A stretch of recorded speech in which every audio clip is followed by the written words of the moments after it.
Okay, so we are here with Brian from 8 Light. You just have been for a week here in Paris for the CraftSwap.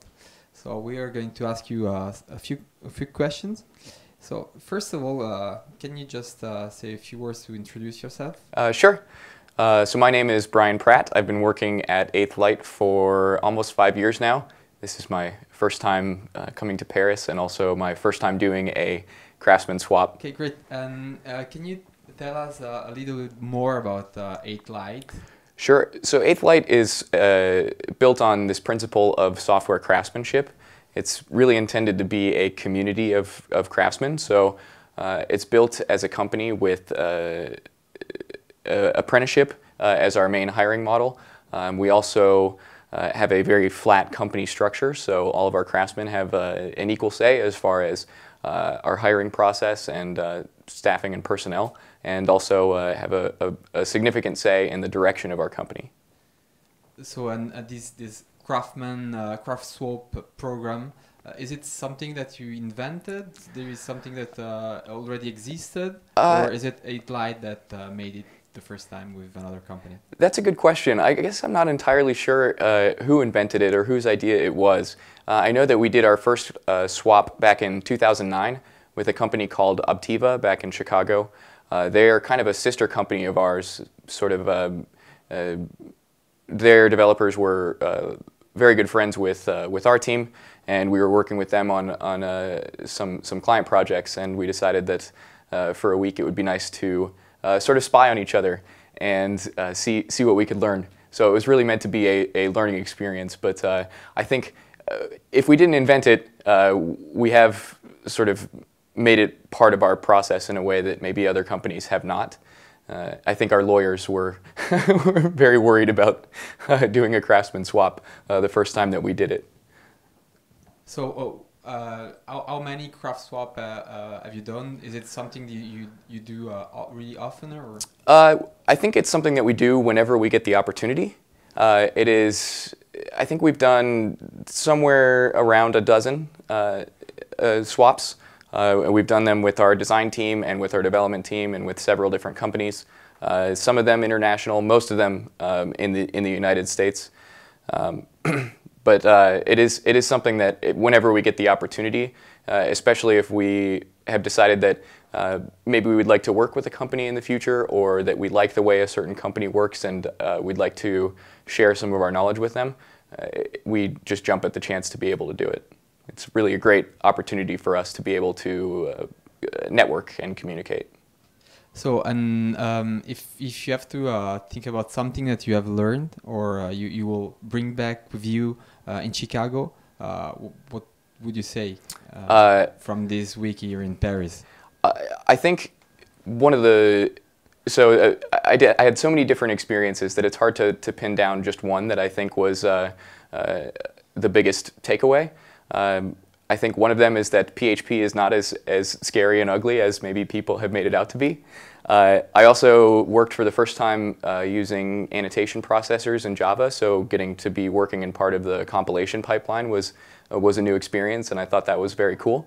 As far as non-code related things go, and more in terms of culture, I think I found that it's important to take coffee breaks often, and to make sure that you have this really nice social communication with your coworkers. One of the things that really struck me about the culture here is that everyone is very open and very friendly with each other, and they take the time to eat lunch together and take the time to have the conversations, even if it's not related to work. And I think that helps. Do you have some anecdote or some story to that you will remember about the culture, French culture? Yeah, I would say yesterday I was working with a team, and the team had decided that every day after lunch, or it was actually after their daily stand-up meeting, they would sit down together and have a cup of coffee and discuss some of the things from their stand-up meeting that maybe were being pushed because of the nature of stand-up, how short it has to be, and so they would cut a lot of their dialogue short, but then they would have a cup of coffee and have a conversation about maybe the details of implementation, or maybe about what the best practice would be in a particular situation. So I just think that kind of social moment is a really good way to build rapport with the team, and to make sure that you're communicating what you're doing with the team, and also it just raises the whole team to another level, I think, when everybody has a good idea of what's going on across the whole project. Okay, so let's come back to Eight Light. Yes. What is special about Eight Light? I mean, you told me that on Friday is a special day for you. Yes. Can you just tell me a little bit more about that? Yeah. So most of the week, our employees are working on site with our clients, but on Friday we get everybody into the office together. And our Friday afternoons, we'll get a lunch and we'll have somebody do a presentation or a workshop or some kind of learning activity.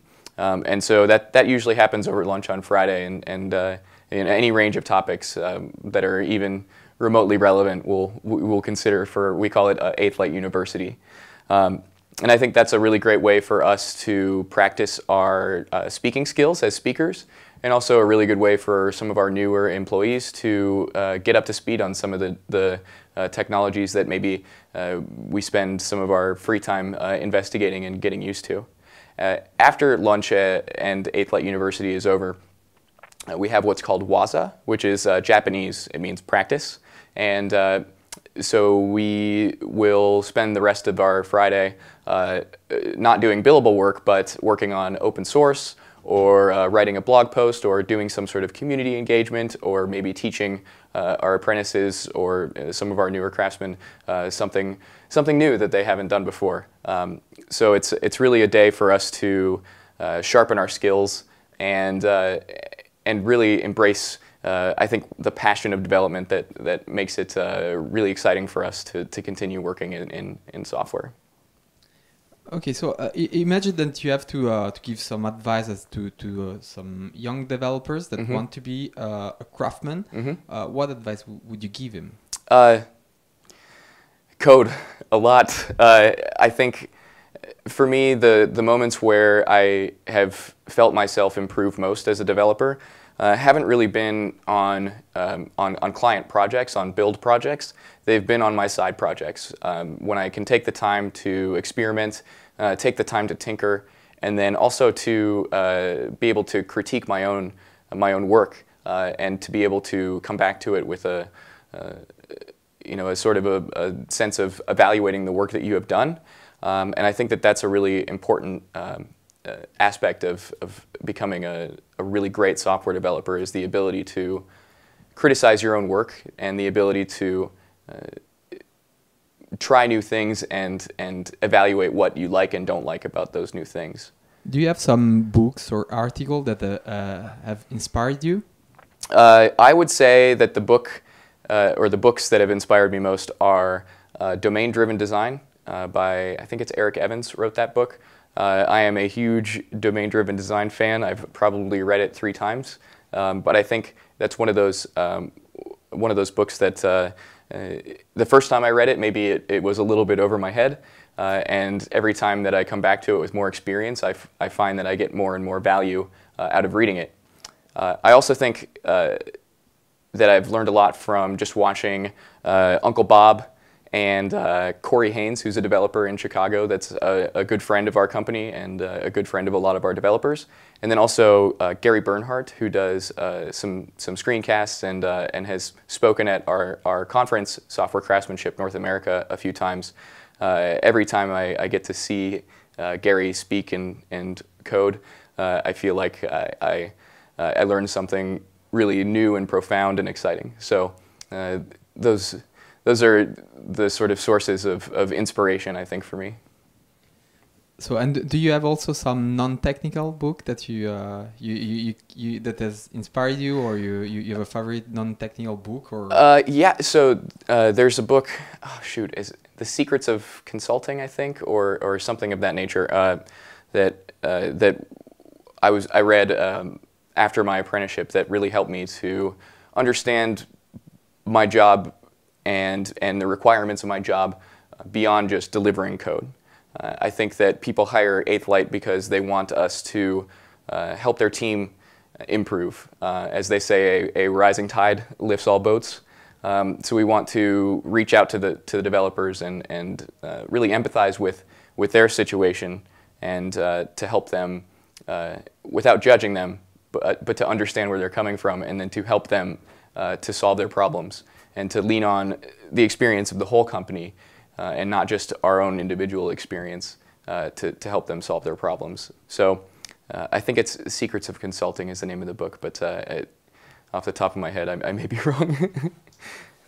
Okay, so let's get back to the techniques. So, what do you think about test-driven development? Do you do it as a daily basis or not? Yes, I can't imagine writing code without writing tests first.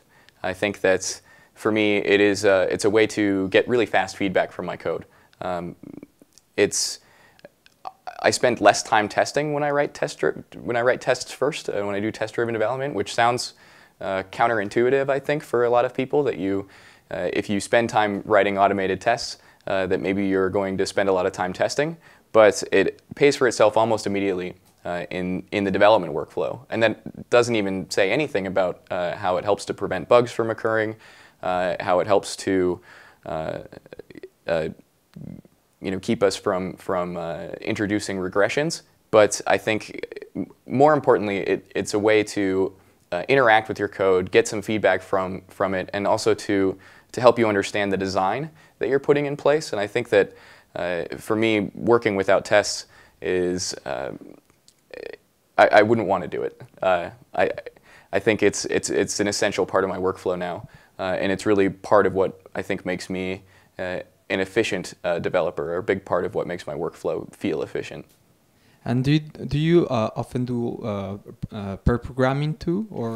Yes, I think it's a great way for us to teach. I think pair programming is a really great way to transfer knowledge. If there's a new developer to the project and they need some time to build up the context or need to understand the architecture of an application, pair programming with them is a great way to do that, because not only are you showing them, but you're also giving them the opportunity to work alongside of you and maybe set an example for them. I also think that two heads are better than one, as the old saying goes, and when you pair program, I think having a second set of eyes on the problem can help you to avoid maybe going down the wrong path or wasting some time.